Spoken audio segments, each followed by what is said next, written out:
The notification sound pierced through my Tuesday morning coffee routine like a blade. I almost ignored it. Sophie rarely texted during work hours, but something made me look. I found someone else. I'm done. Keys are on the counter. Don't call me. 8 years of marriage reduced to 34 characters and a period. I stared at the screen until the words blurred. My coffee grew cold in my hands. The kitchen felt smaller suddenly, like the walls were pressing in. Sophie's cereal bowl sat unwashed in the sink. Honey Nut Cheerios, always Honey Nut Cheerios. She'd eaten breakfast here 2 hours ago, kissed my cheek, said she'd be late tonight. Client dinner. Another lie in what I was beginning to realize had been months of lies. I walked to the counter. Sure enough, her house keys sat there like an accusation, still warm from her pocket. My hands didn't shake. That surprised me. I felt hollow but strangely calm, like watching someone else's life implode from a safe distance. The Ethan who'd woken up married this morning was gone. This new version studied the keys with clinical interest. I picked up my phone and called her office. Brennan Marketing, this is Jessica. Hi Jessica, it's Ethan Briggs. Is Sophie available? Oh, hi Ethan. Actually, Sophie called in sick today. Didn't she tell you? The lie hit like a physical blow. Right, of course. Thanks. I hung up and sat heavily in the kitchen chair. Our kitchen chair. The one Sophie always complained was too hard but never bothered replacing. Like everything else in our life together. Functional but unsatisfying. The rational part of my brain kicked in. Project management skills, Sophie used to call it mockingly. Breaking problems into actionable steps. Find the root cause. Develop solutions. Step 1. Gather information. I started with her laptop. Sophie was careless with passwords. She used variations of our anniversary date for everything. The laptop opened on the 3rd try. Her browser history told a story. Restaurant reservations I'd never been to, hotel websites, dating profile research. The digital breadcrumbs of a double life. But it was the credit card statements that made everything clear. Charges at expensive restaurants, boutique hotels, a jewelry store downtown. All on dates when she'd claimed to be working late or out with girlfriends. The jewelry store charge was from last week, $400 at Patterson's Fine Jewelry. I knew that place. We'd bought her engagement ring there. I called them. Patterson's. This is David. Hi, my wife Sophie Briggs made a purchase last week. I wanted to surprise her with something matching. Can you tell me what she bought? Let me check. Oh yes, the gold watch. Beautiful piece. She mentioned it was a gift for someone special. Someone special, not her husband. Do you happen to remember if she mentioned who it was for? Actually, yes. She said it was for Luke. Lucky guy, that was a nice watch. Luke. I hung up and opened Sophie's social media accounts. Again, same password variations. Her Instagram showed the careful curation of our marriage, smiling couple photos, anniversary posts, vacation shots.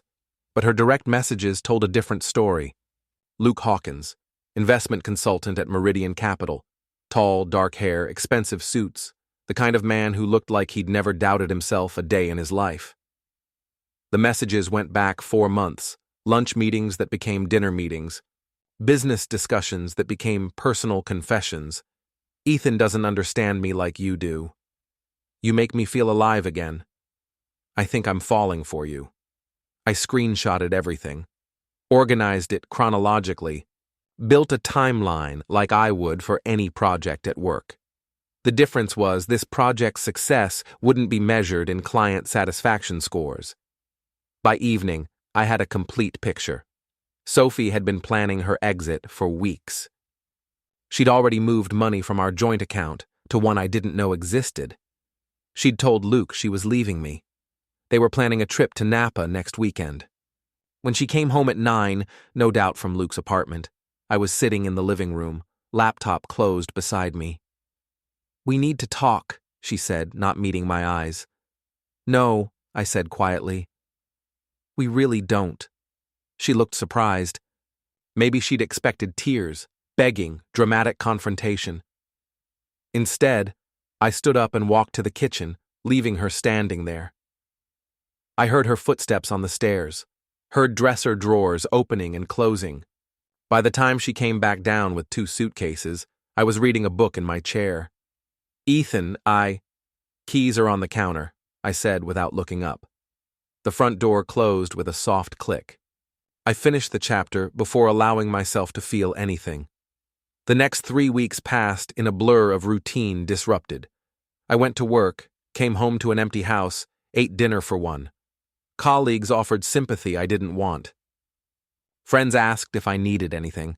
I told them I was fine. I wasn't fine. I was better than fine. I was focused.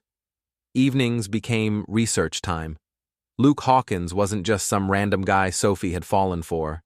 He was a predator with a pattern. His LinkedIn showed a string of short-term positions at different investment firms. His Facebook, once I got access through a fake profile, revealed a history of relationships with married women. Always someone else's wife. Always someone successful who could advance his career. 3 women in 5 years. A lawyer in Boston who'd left her husband. A doctor in Hartford whose divorce had been messy and public. A tech executive in New York who'd been demoted after her affair became office gossip. Sophie was just the latest mark. I started following them. Not stalking. I was careful to stay legal. But I learned their patterns. Tuesday dinners at Romano's downtown. Thursday evening walks through Riverside Park.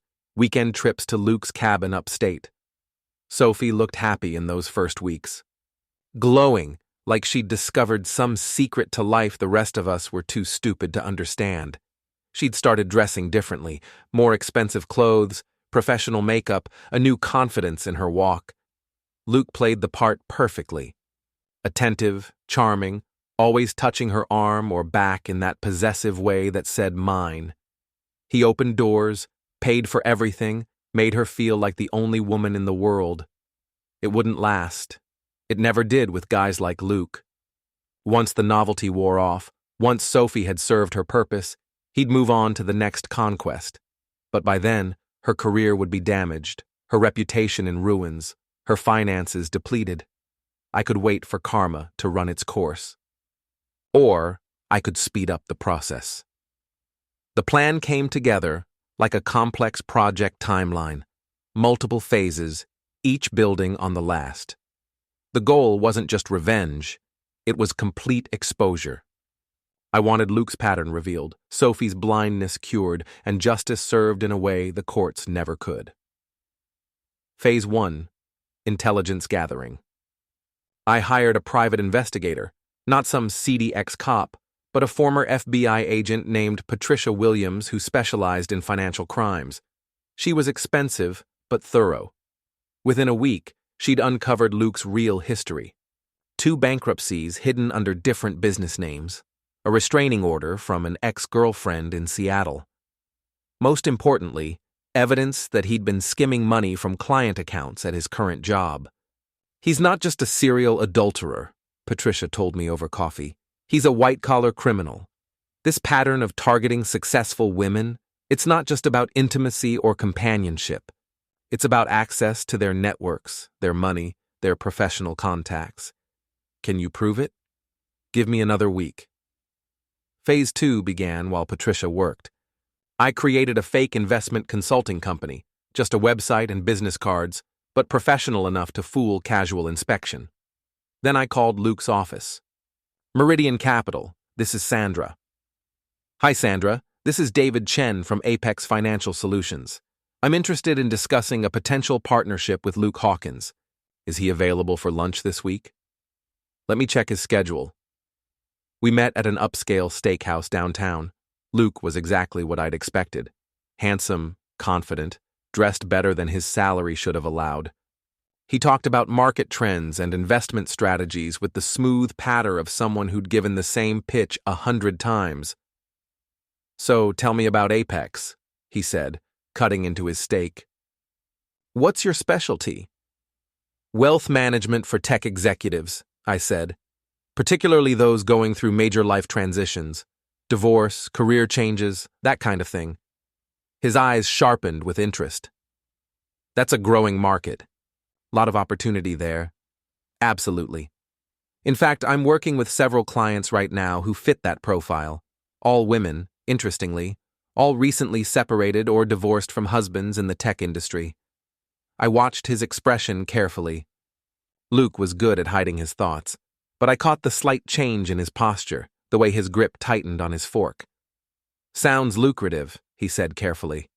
It is. Though I have to be careful about client confidentiality. These women are vulnerable, you know.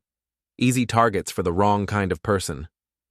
We finished lunch with vague promises to stay in touch. I paid the bill and shook his hand, looking him directly in the eye.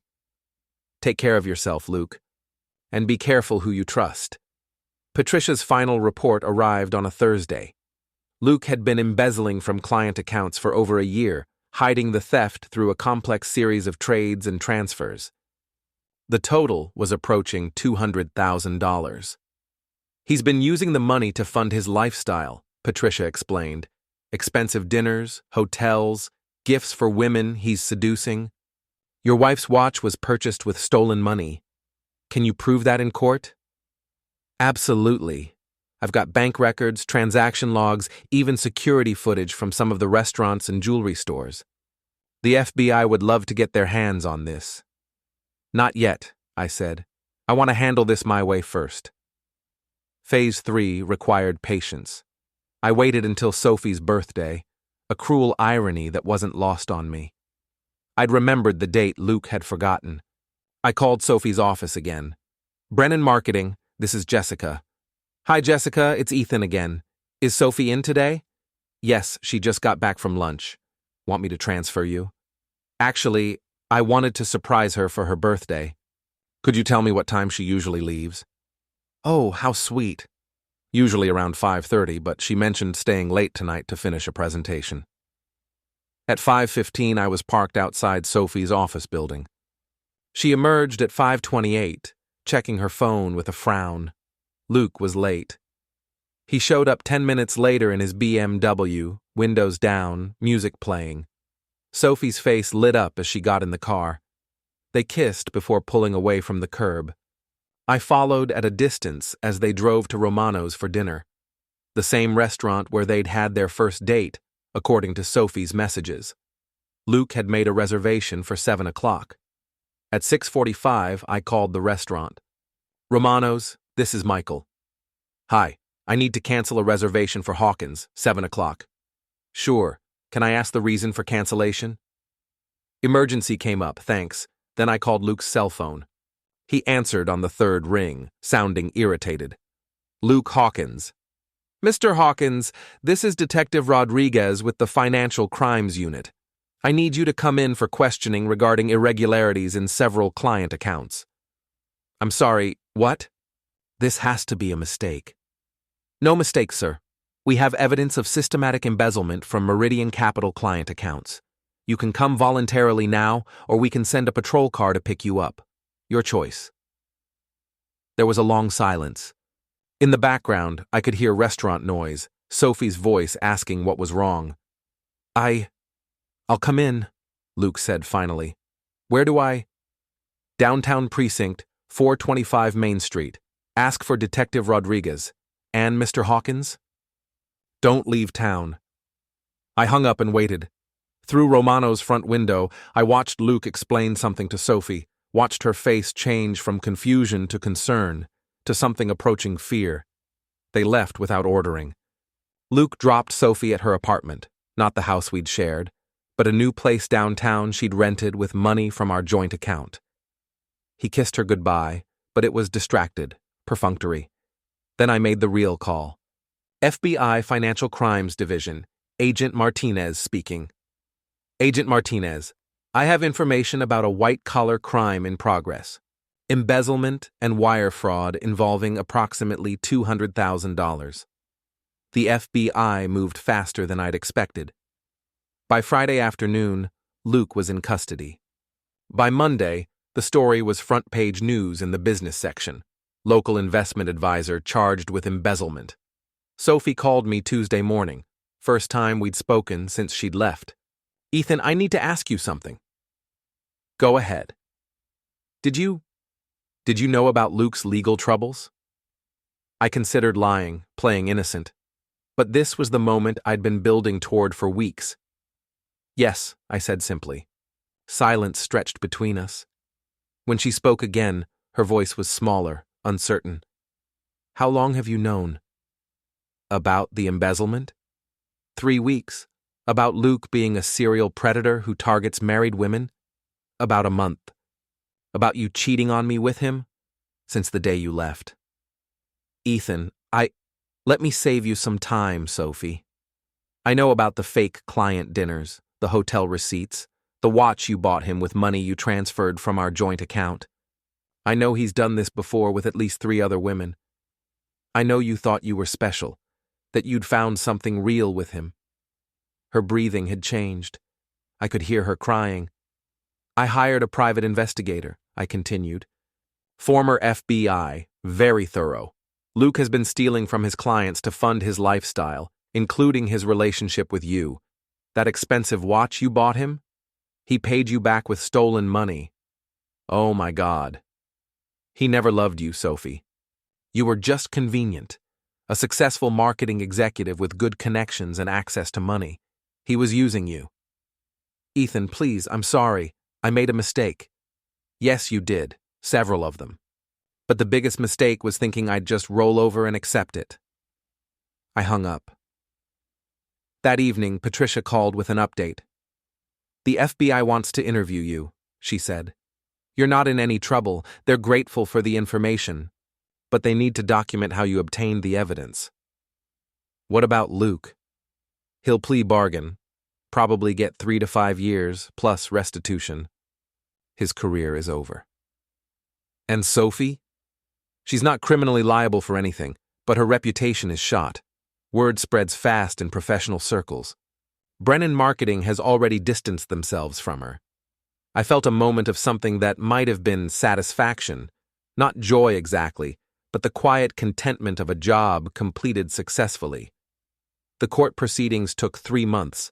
Luke pleaded guilty to wire fraud and embezzlement in exchange for a reduced sentence of 4 years. The judge was not sympathetic during sentencing.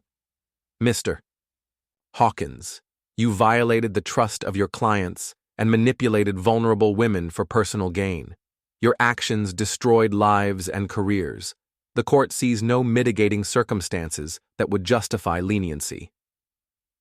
Sophie attended the sentencing. I saw her in the gallery, looking hollow and older than her 33 years. She'd lost weight, and her expensive clothes couldn't hide the haunted look in her eyes. After the hearing, she approached me in the courthouse hallway. "Can we talk?" she asked quietly. "There's nothing to say." "Please, Ethan." 5 minutes. We found a quiet corner near the elevators. Sophie looked like she'd been crying for weeks. "I know you'll never forgive me," she began. "I don't expect you to. But I need you to know that I didn't know about the money, about what Luke was doing. I know. You were right about everything. He was using me. I was just too blind to see it." "Yes, you were." She flinched at my tone but continued. "I lost my job. My reputation is ruined. I can't get hired anywhere in the city." "Good. Ethan, you made your choice, Sophie. You chose to throw away 8 years of marriage for a man you barely knew. You chose to lie to me for months, to steal from our joint account, to humiliate me in front of our friends. These are consequences. I know, but nothing. You wanted out of our marriage? Congratulations, you're out." I started to walk away, then turned back. "One more thing. The divorce papers are on your attorney's desk. I'm keeping the house, the car, and my retirement account. You can have whatever's left in checking after you pay Luke's victims their restitution." "There's nothing left," she whispered. "Then I guess you'll have to start over." I left her standing there and walked out of the courthouse. In the parking lot, I took a deep breath of cool autumn air and felt something I hadn't experienced in months. Peace. 6 months later, I sold the house. Too many memories, and I didn't need the space anymore. I bought a smaller place across town, modern and clean, with no ghosts in the walls. Work improved dramatically once I stopped pretending everything was fine. My boss noticed my increased focus and offered me a promotion to senior project manager. The raise was substantial. I ran into Jessica from Sophie's old office at a coffee shop downtown.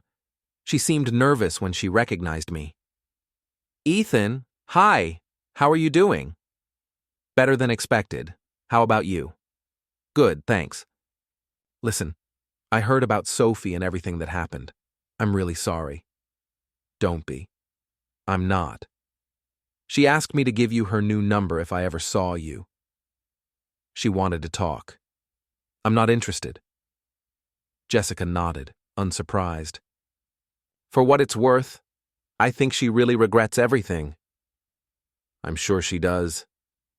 Regret is what happens when consequences catch up with choices." I finished my coffee and left Jessica at her table. On the walk back to my car, I thought about Sophie's regret, Luke's prison sentence, the careful precision with which justice had been served. Some people might call what I did revenge. But revenge implies emotion, anger, a desire for someone else to suffer. What I'd done was simply engineering. I'd identified a problem, developed a solution, and executed it flawlessly. Luke was in federal prison, his career destroyed, his pattern of predatory behavior exposed. Sophie had lost her job, her reputation, her financial security, and the man she'd betrayed me for. The victims of Luke's embezzlement would be compensated, and other women would be protected from his manipulations. Everyone got exactly what they deserved. I drove home to my new house, my new life, my carefully constructed future. The old Ethan, the one who'd accepted being taken for granted, who'd enabled Sophie's selfishness, who'd been too naive to see what was happening in his own marriage, was gone. This new version was harder, smarter, more careful with trust. Some might say colder, but cold wasn't necessarily bad when it meant never again being blindsided by betrayal. I parked in my driveway and looked up at my house. Clean lines, fresh paint, no history of lies. Tomorrow I had a date with a woman from work, divorced like me, wary like me, but genuinely kind in a way Sophie had never been. I was ready to start over, but this time I'd do it with my eyes wide open.